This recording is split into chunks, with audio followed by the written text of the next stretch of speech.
Hey, good morning and good afternoon, everyone. Depends on where you're connecting this live stream. My name is Paul Rizanov. I'm a project coordinator of e-commerce camp Go UK, and I have a new guest for you today. Ayal from particleformen.com. It's I'm gonna say amazing men's brand, and our lovely clients for how many years now? Probably three years, if not more. Lost a client of yours? Much longer. Much Five, longer. five and a half Five. years. Five and a Yeah. half years. So on this talk, we're gonna probably look back in time and speak with Ayal about how he built the business, and now it's 100 million business, right, in the US. hmm Ayal, welcome to our live talk. Thank you. Thank you for having me. Glad to be here. Man, it's really rare when we talk to you like this, and so this will be conversation more like in the bar. So for everyone who'll be watching this for the first time, could you go ahead and give a little bit more context of like what's the particle for man in general, and then how did you start? Sure. So first of all, we go by Particle, not necessarily Particle for Men, even though we're for men, but our brand is Particle. But we started the company, Guy Falkovich, my co-founder, and myself, 6 years ago. We both of us we come from a long background in ad tech and online marketing. We had a bunch of ventures in the space over the years. We started back in 2008, um, and we started off with this self-serve design platform before there was AI, before there were big marketplaces. It was kind of a platform for small businesses to get banner ad designs, landing pages designs, websites, WordPress sites, so forth, within 24 to 48 hours. It's a platform you put in your brief like you would on Upwork. It connects you immediately with a bunch of designers who work in various countries around the world. And within 48 hours, you get a design, you have revisions, you put it online, and so forth. That was our first business.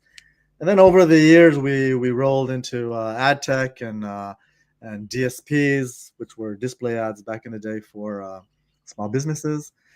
Um, and then one day, when we evolved into some kind of type of platform where we were generating leads for consumer and financial companies, we had a client that came with a requirement to generate traffic and interest for Botox and filler campaigns for the face.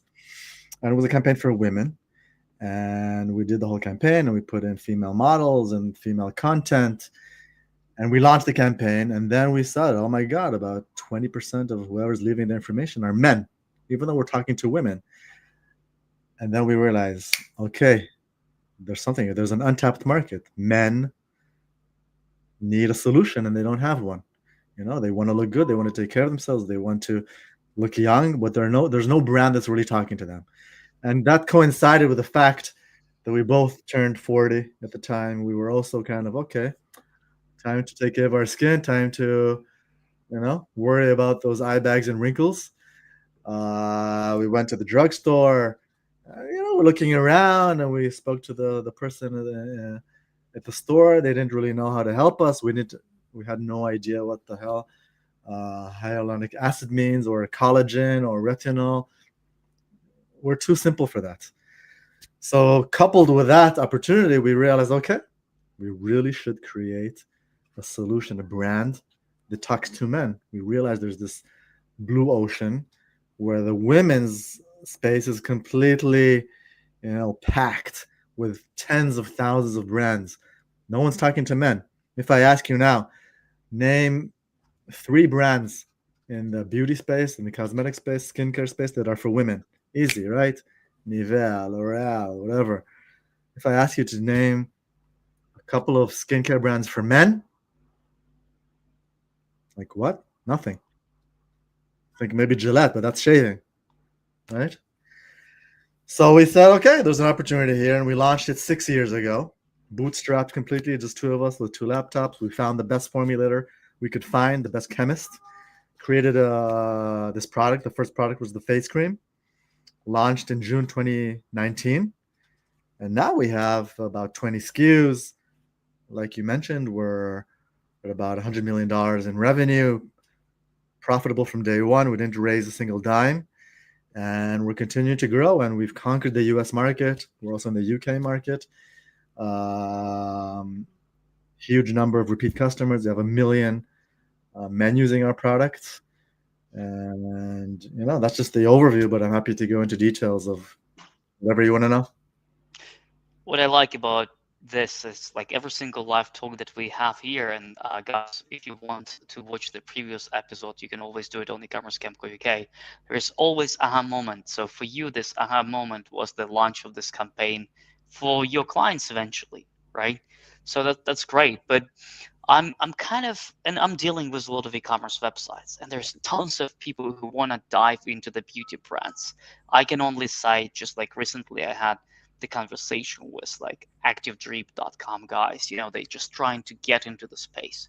And there's like tons of different products, people trying to white label on top of stuff, but they still struggle on the very specific level. They just don't want to, they just don't know how to get into the critical mass of getting the first customers, right? It's always like hustle, etc.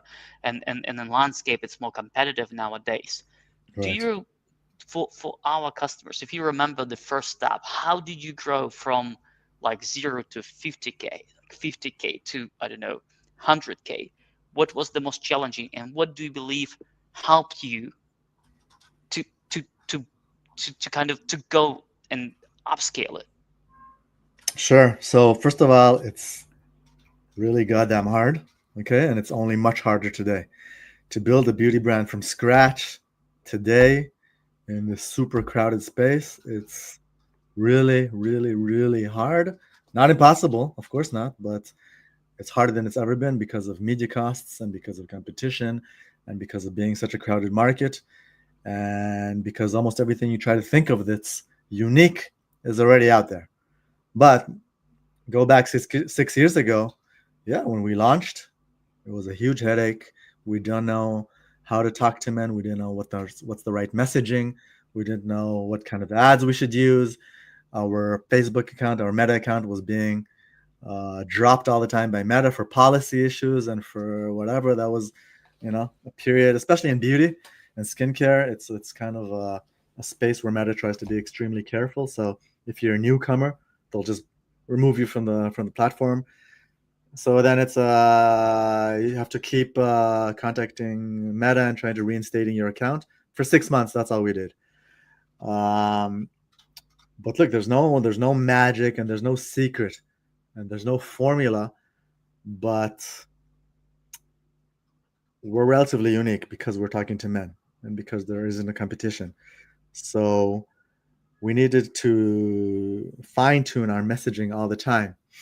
And you'll notice that the way we speak to men is we talk about our products being engineered for men. And we highlight the main products, but we don't go into deep to the details because that's not what it interests men. We don't say designed for men, it's engineered for men. We talk in a very practical, non-fluffy manner. And it's not something that we realized in day one. It's something that we tested and tested and retested. So from the beginning, it's all about testing and A/B testing.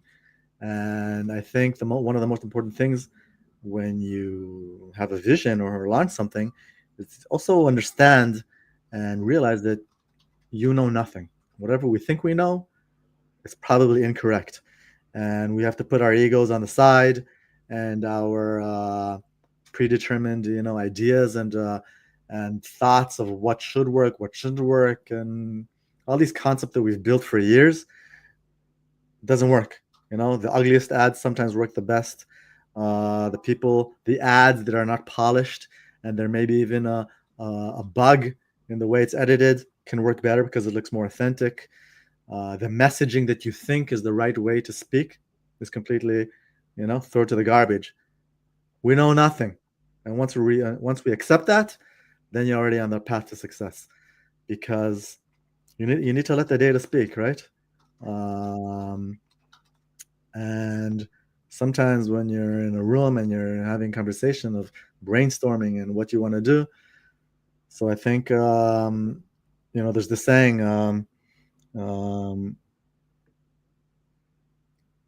how does it go? Anyway, I don't remember. But the data is king, right? Where it says, if all we have are opinions, if there's data, let's go with the data. But if all we have are opinions, let's go with mine. But the data is king. So that's how I have to build it from scratch. And that's how we still do it today. We have our learnings and we have our experience and we know what works, what doesn't work, more or less. But every new product is like a completely new market. So, we'll throw a bunch of ads. We have no idea what's going to work. And 90% of the time, no one would imagine that's what's going to work. So that's what I can say about, starting a new company in the beauty space. Throw away your original conceptions and just let the market take you to where it should go. The messaging, the creative, the type of products, what you think people are looking for in the product is not necessarily what they're actually looking for. The benefits that we're highlighting, we highlight some of the key benefits, which are eye bags, dark spots, wrinkles in men. It's not necessarily something that we knew or we thought would be the most important. Now it's obvious, but when you think of a new product, it's not necessarily the thing that stands out. Um, and we did it very slowly. We were bootstrapped. We needed to, we needed to buy inventory. We needed to buy media, and very gradually, from the goods that we sold and the profits, we purchased additional inventory. So we always have to maintain this profitability. We never ever launch a campaign or a new product that's losing money. Some brands, some DDC brands raised back in the day millions of dollars, and they were all about acquisition. I will lose money now. I'll lose 10, 50, $100 on the first acquisition. And because of the LTV and the customers will return because it's subscription or because we have a great product, then we'll make up ground on whatever we put in.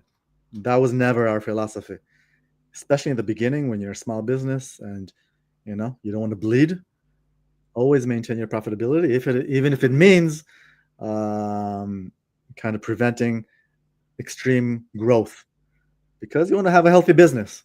And it's easy to lose money with media. It's easy, and to put this dream of, I'll make my money back in 8 months when they return. So always maintain profitability, and that's the way we do it till today. If there's a product that's losing money, we kill it. That sounds really actionable advice. Stay profitable from day one. That's good stuff. You're And right. now But it's much more. Nowadays, it's much more obvious because there's the money in the market is dried up. But back in the day, companies were raising millions, tens of millions of dollars, and losing a ton of money. Again, till today, we haven't raised a single dollar, and that's why we still like being in control. We don't have external, board members, and you have to be every single day. Not even in the beginning, it's every single hour, right? Looking how much you're spending, how much money is coming in, how many products you're selling, how many repeat customers you have. In the end of the day, it's all about repeat customers, right? If the product is not good, if consumers are not happy, no matter how much you're doing in acquiring customers, even profitably, you want them to come back. So the underlying business has to be great.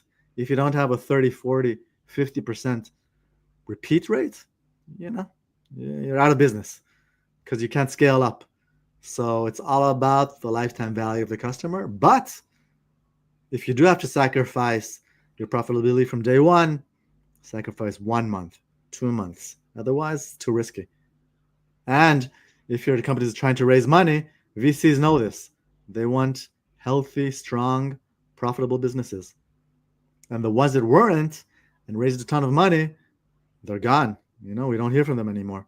Back in the day, we were nothing. We were tiny. We were jealous of all these brands that were spending tens and hundreds of thousands of dollars a day in media, and we were a bit jealous.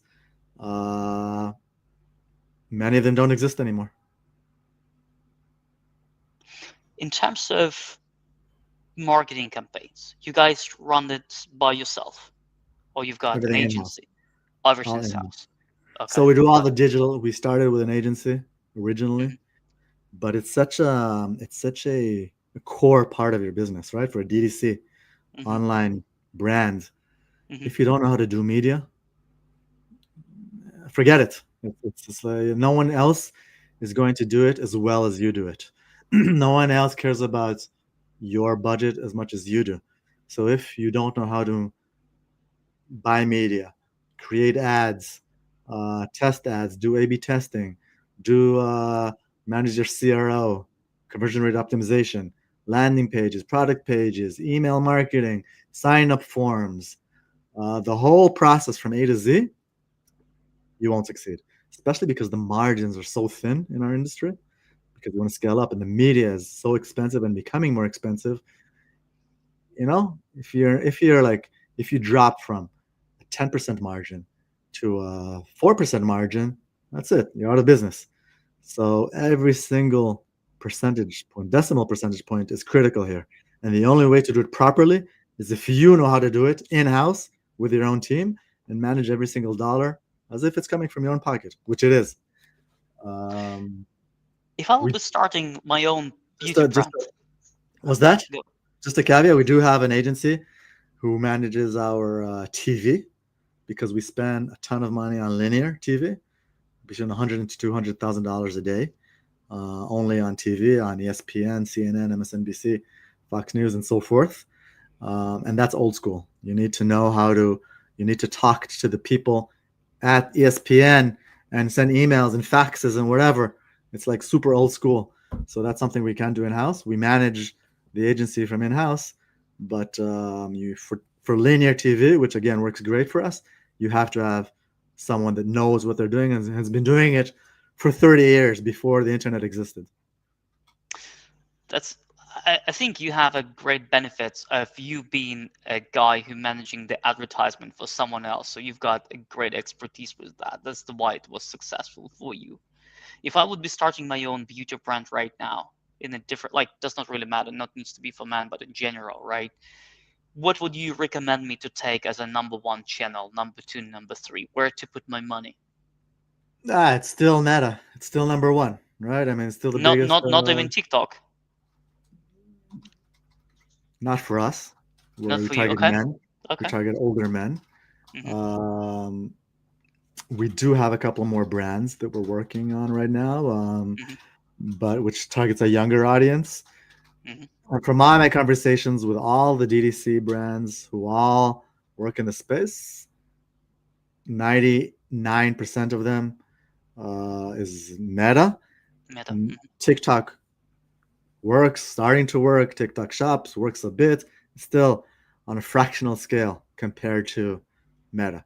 Meta. Meta is still number one. It's the easiest to get into. Mhm. It's online. TV is hard. Only do it much later when you're bigger. A lot of a huge learning curve. You're gonna burn a lot of money till you know what you're doing there. It's a different beast. It took us almost a year to crack it, 6 months to a year to really crack it. Meta is still number one. It's the most scalable. It's the easiest to understand. There's the most material out there, and it's designed for DDC performance marketers like us. Mhm. We spend on Google, we spend on TV, we do some native like Taboola and Outbrain, we do AppLovin, we do Live Intent, we do TikTok. We try everything. Have you We're tried we're influencers? we've tried influencers. Did it? Because it's like seems like a big industry now. Everyone telling me affiliate influencers. It's Like, big. Again, it's not as big as Meta. It's big. It's cute. It's okay. nice. It's much harder to scale. There's a lot of work. It's manual work trying to find the right person, talking to the right person, compensating the right person, tracking, which is super hard. It works great for very specific brands, I think, especially if you're targeting young girls. It's Mhm. perfect. And there's a few brands that do it amazingly, where that's the vast majority of their spend. For example, a brand called Addicted. Um, but for us, it's not the main thing, and for most brands, it's not the main thing. It's a great additional thing to have, but it's not the best place to start at. If you don't crack Meta from start and you said, okay, no, it's not working for me, let me try something else, that's it. I mean, forget it. Don't waste your time. Don't waste your time. Okay, I love it. Like, well, I mean, I guess that's what I need to hear. If I want to go for the beauty stuff, I will go for Meta first. If you Yeah, cannot if you manage this can't on crack Meta, Meta with beauty, then just but not even beauty, I mean, other stuff as well. Not everything. It could be fashion, it could be health, beauty, all the evergreen stuff, finance. mhm, Um, this is a longer term play, influencers and yeah. content, and you need higher budgets, and it's harder to scale. It's not automatic. A lot of disadvantages, a lot of advantages too. Hmm. Uh, Um, for us, less. Gotcha. Do you Are you able to share like a tech stack of the tools that you're using at this stage with your brand, like things like whenever Klaviyo, etc. Just out of Yeah, curiosity, like. the usual stuff, man. I mean, look, one of the biggest mistakes we made originally was not doing Shopify because we knew WordPress WooCommerce. So we built our with you guys, we built our website on WordPress WooCommerce, but it's not even WordPress anymore or WooCommerce. It's such a customized website. We have developers where we are. We have with you guys, and we have developers in house. We have you guys who are helping us. It's such a custom website. It's not even WordPress anymore. It's just like a complete custom website, which has advantages and disadvantages. The disadvantage is that everything I want to do, I need to call our devs, and we need to create something new, and it's not streamlined. The advantage is I can do whatever I want. I can create every little button. I can monitor every little thing. This is the one of the most customized, advanced websites on the CRO level, on the funnels, where we manage every single thing from pre-purchase to post-purchase to rewards to my account to the upsells. Shopify doesn't have the level of features that we have, so it's not great for beginners. Do Shopify. Obviously, we have Klaviyo, which is a huge tool for us, CRM and email marketing, and all the usual suspects. We use Hotjar for tracking. We use VWO for A/B testing. We use this super cool advanced AI platform for creative analysis called Edge.ai, um, and a million other usual suspect tools that everyone else uses. Um, but we're super fast. We're super aggressive. We learn every single AI tool out there. You know, half of our creative team uses AI. Not half. All the creative team uses AI on a regular basis, and we every single tool that comes out we try. We're all about trying new stuff and implementing them in our system. We use Rich Panel for our customer support, um, and a lot of in-house stuff that none of the platforms can provide. Um, with all the data analysis and tools and LTV analysis, which no one knows better than we do about our own company. I'll also say something controversial here about attribution. In our world, attribution is one of the most important things. When your brand spending hundreds of thousands of dollars every single day on media, whether it's TV or native and mobile and display and affiliate and newspapers. We do billboards now in the U.S. How the hell do you know what created the attribution, right? What created the sale? So, bottom line is there's no secret, there's no formula, there's no way to really know. No one really knows. So, it's a combination of tracking tools, um, and the platforms themselves, external tracking tools, and good old intuition. You know, you need to know your business so well from the beginning. If you're running media on a regular basis, then suddenly you add another layer of media. You kind of need to understand. Okay, it's telling you it has a great ROAS, lower CPA, but you're kind of skeptical because it's taking a lot of attribution from other platforms, and you should be skeptical because it's incorrect. Everything is overstated. So you need to create your own intuition of how much is it overstating it. And we've used third-party attribution tools, three very big ones. It's not better than our intuition. This will say something, the other tool will say something else. it's almost impossible to know where the actual person, where's the first touch point, where's the second. So in theory, they track it, and in theory, they give each one their own weight, and in theory, they know based on geolifts, but it's so complicated and it's so unpredictable, and there's so many broken steps before the actual person makes the purchase, and he saw you on so many different points that no one knows. So it's not science. It's a combination of platforms, tools like a bit of GA4, a bit of data that we built, and a bit of intuition. It sucks, but that's the way it is. I want to talk about one moment in your business growth, I would say, which we as an agency were a little bit impacted. So you guys been to the Times Square on the advertisement on Times Square. That's Yeah, probably the moment that everyone will be proud when your ads are running on Times Square and on American TV and stuff like that. And I remember you've done this creative and media. And if I'm not mistaken, there was a morning show when like they were debating there about the contextual of the advertisement. There was like some people who yeah, were pissed off. I will be transparent with you. On our Mage Cloud agency, we had Particle for Men as a case study. Remember that we've done with you. And when your advertisement went live, there's tons of people on my live chat just like messaging me like, "Hey, what's this like?" And just like giving the feedback about the campaigns. Even sometimes feministic, comments. I asked yeah, Sergey, like, "Man, where's it coming from?" And I had to no index, no follow our page, specific this page, not to be ranked for particle for men and crazy, because they like the people were chatting with me like about like, "Hey, what's the status of my order?"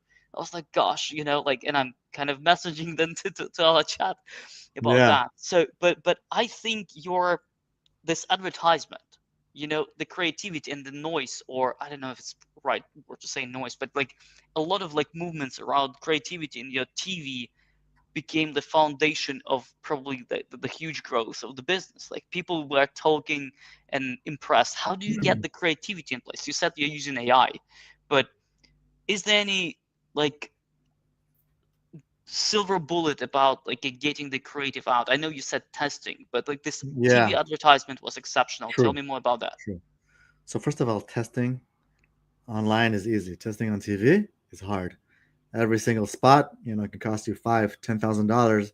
You're not going to start testing 10 different ads. Production. It's not a UGC type of production for Meta, which costs you a few $100. It costs you tens of thousands of dollars to produce an ad. So that's a different conversation. Now, the billboard that we had in Times Square, that's more for like vanity and for social media. It's cool. Does it move the needle? Not really. It's nice for branding and everything. Mhm. Um, but look, AI, ChatGPT, all these tools, they're great for iterations, giving you, multiple ideas for analysis, for creating hooks, but it's not going to do something revolutionary. It's not going to come up with, oh my God, this is a genius ad. This is so creative. I can't stop thinking about it. AI is not there yet. Maybe it will be. I don't know, but it hasn't been there yet. Um, and as you know, the market is so saturated, and there's so many ads on TV, and there's so many ads online. Sometimes you need to be a bit controversial to move the needle, right? Look at American Eagle and what's her name, Sweeney, right? I mean, it's controversial and whatever. Some people like it, some people don't like it. Who cares? Everybody's talking about it. And yeah, we have our products, and we're targeting men, and they're men over 40, and we can allow ourselves to be slightly more controversial. And yeah, we have this ad, the Gravite ad, which is the cologne, and it's been running for a year on TV, and it became, and this ad is so successful that it put Gravite the most searched for cologne on Google in 2024. Why? Because of that ad. And yes, it's a bit chauvinistic, but not that much, just slightly. And it creates something. It does something in the people's body, and the vast majority of people like it. Some people don't like it. It's okay. And actually, it's a good thing. If everybody likes your ad, then you're doing something wrong. You need to piss off some people to move the needle, and it's okay. And I guess it's a luxury of being an independent brand, and we're not, Unilever or whatever that needs to satisfy every single person in the world. We can do whatever we want, and to move the needle, you need to generate. You need to create emotion. And how do you create emotion? By being nice and fluffy and soft and just talking, gently to everyone. No, you need to shock the system a bit. Um, but the creative, in the end of the day, this side comes from our team. We have brainstorming sessions with our head of retention, our head of growth, our head of our studio. We have external copywriters who've written beautiful scripts for top ads and TV shows.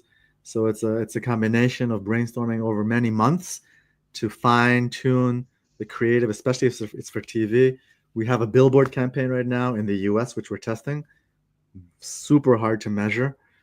But a billboard, you're driving by the billboard, you see the sign, you don't have time to go in and type in the URL. You're not going to remember what the URL is later. So you have 5 seconds, 10 seconds where you're driving to see the static ad and leave an impact. So what are we going to say? Particle aesthetic science for men, use our face cream? Boring. Doesn't matter. No one's going to remember that. It needs to be something emotional, something like, what the hell are these guys up to? I need to check them out. What is that ad? So I won't expose it here. You can go check out, look for Particle Billboard, or look at our Instagram social media account. You'll see it there. But you need to create that intent of after you saw the ad, or maybe later when you go home, you'll see it out on TV or on Meta, on Facebook or on Instagram. So, I remember those guys on the road when I drove to work today. So the market is changing, right? Back in the day, you could throw whatever you wanted there on Meta, and and there were all these formulas and this and that, but it's so saturated, and everybody's doing pretty much the same thing on Meta specifically. Uh, People talking about the product, people trying the product, unboxing, standing in front of the mirror, ASMR. Everything has been done before. That's it. There's nothing to innovate, especially on Meta. It's saturated. So just throw stuff. Something will stick. Even if it doesn't stick, it's okay. Do the next thing. Um, but do it semi wisely. 2 years ago, 3 years ago, the whole concept was just massive amounts of creative. Let the machine do its thing. Now we do put a bit of more thought to it, because again, everything's been done before. So now we're going. It's like going backwards. Okay, we are putting more thought and slightly more brand into advertising. So that's what I'm saying. Whatever I say, whatever someone else says, there's no formula. Something will work for you, something will work for me. There's no secret sauce. There's no methodology that, okay, this works for everyone. You have to figure out for your own brand who your audience is, what type of product you have, what's their age, what's their gender, what's their geolocation. And every brand we launch or every new product we launch, it's like trying to figure it out from scratch. And that's the beauty too. So being agile, being fast, and being egoless on that sense, on the creative side. That's the key.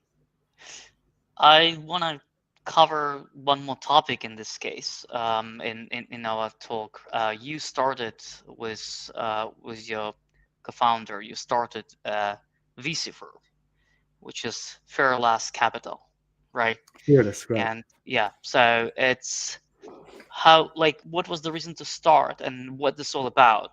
Um, what was the idea? Tell me more about that.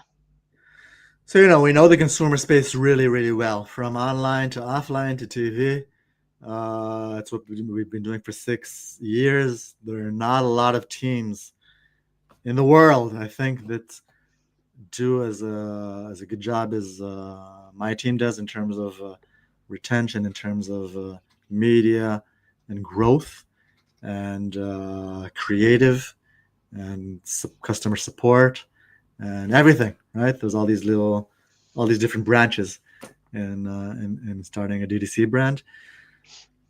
So we figured, we want to invest our money somewhere. And I don't know anything about real estate. I don't like real estate. Um, I don't know anything about cyber or software and deep tech stuff, but I do know consumer. So Guy and myself, we've been doing this for so many years, and this is what we're good at. This is what we know. So might as well take our resources and reinvest them in other founders who want to start a consumer brand and whatever. It could be fashion, it could be health, it could be jewelry, it could be shoes, it could be doors. I don't know, but consumer B2C, and not everyone know media, and you need to learn, you need to experience it, and and it takes time, and you need to be a killer in that space. So our concept for Fearless Capital is that we put in capital for equity, which goes into the company, but a very large portion of that equity, of that funding, goes to growth, right? To media. Could be Meta, could be Google, could be influencers, TikTok, could be TV, and that's our expertise. So yes, it's as if we're an agency, but we're not really an agency because it's our funding. It's our skin in the game. We're owners. We're part owners of the brand, so we're deeply invested in the brand. So you bring in this world class expertise into this new brand that's maybe trying to figure it out or needs deep advice or very heavy hand holding in order to grow it, scale it profitably. Okay. Again, the idea is not to lose money, is to do it smartly in a profitable manner.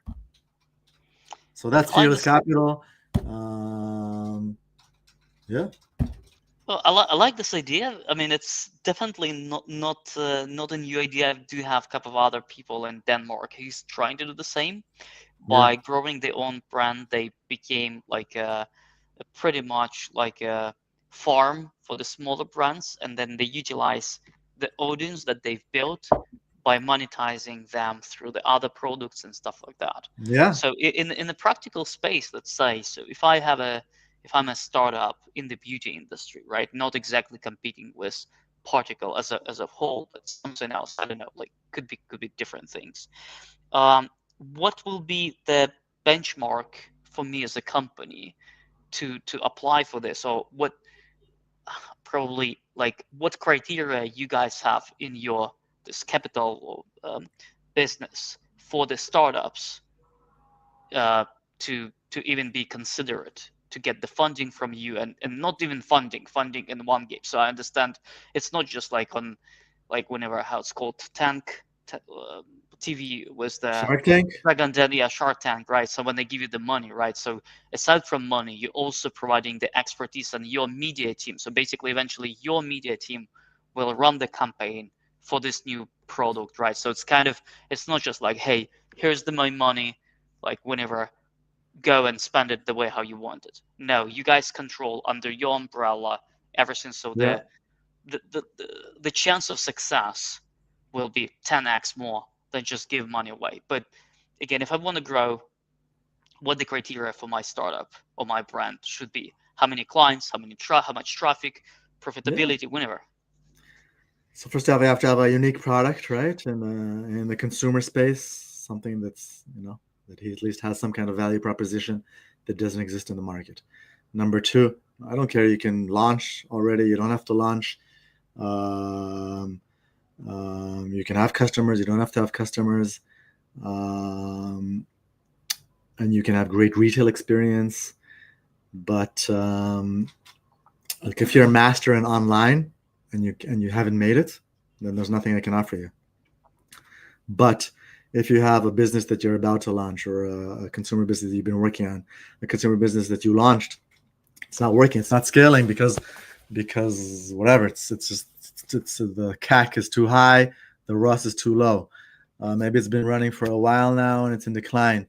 Um, but you feel like you need deep expertise in the media space, in the online space, in TV, in Google, Meta, and other platforms, and in funnel optimization and lowering the CAC. That's where we come in. That's our expertise. So you can be an early stage business, you can be a pre-launch business, you can be a mature business. It's all about where the pain point is, and we solve that pain point.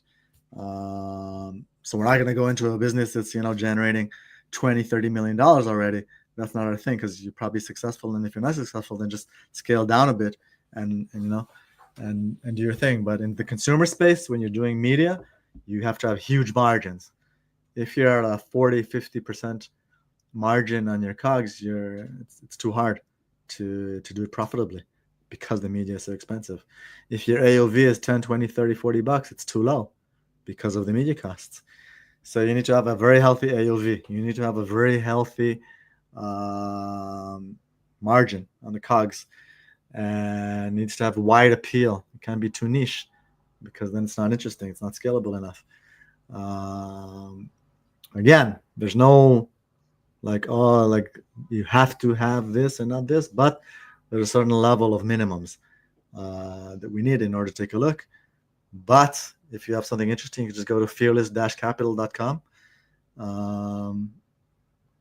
and just put in the information there, and our Ronia, who heads our arm of investments, she'll take a look at it and contact you and take a look at if it's something that could interest us. In terms of location of those companies, are they supposed to be US or anywhere? Well, Yeah, okay. Europe, US, right? Europe, yes, okay. The target market needs to be US, because that's the Okay. biggest consumer market, is the easiest Yeah. consumer market. Shipping, logistics, language, everything. But whether you're anywhere actually around the world, we're Okay. open. We're cool. Yeah. Well, that's really good. I think I have a couple of in mind that I want to pass over. Not mine, but obviously. Okay, good. So just to try to wrap this up, if we look back, so what you said, Meta, it's the number one. It's a channel. If you cannot crack the Meta in the beauty space, any other channels probably you would not be able. I think in the general consumer space, but yeah. Yeah. Okay. Then test anything, creativity, implement AI. That's you cannot. AI right now is a super buzzword, yeah. That's super. But Yeah. use AI for creative. It just will make your life Creative. Yeah, so yeah, much yeah, easier. yeah. Then your ads might not be matching everyone mindset. Like they can go mad, they can go crazy, but you cannot really. What do you have to lose, right? Yeah, like you cannot let people to ignore that. So they still have to feel something about this. Which means don't worry about your brand. Figure it out later. It will harm my brand. It's not on. It's off brand. Don't worry. The brand will come later. That's good. So I feel, if you don't mind, like couple of feedbacks of working with Mage Cloud as a company. Sure. What I remember how we met. It was very brief project. It's like Yeah. it was like 16 hours, like 2 days, something like that we spent on the specific task, which became 5 years of relationship. What you like, if you don't mind, like what makes you stick with us for so long? You, pal. No, I'm kidding. But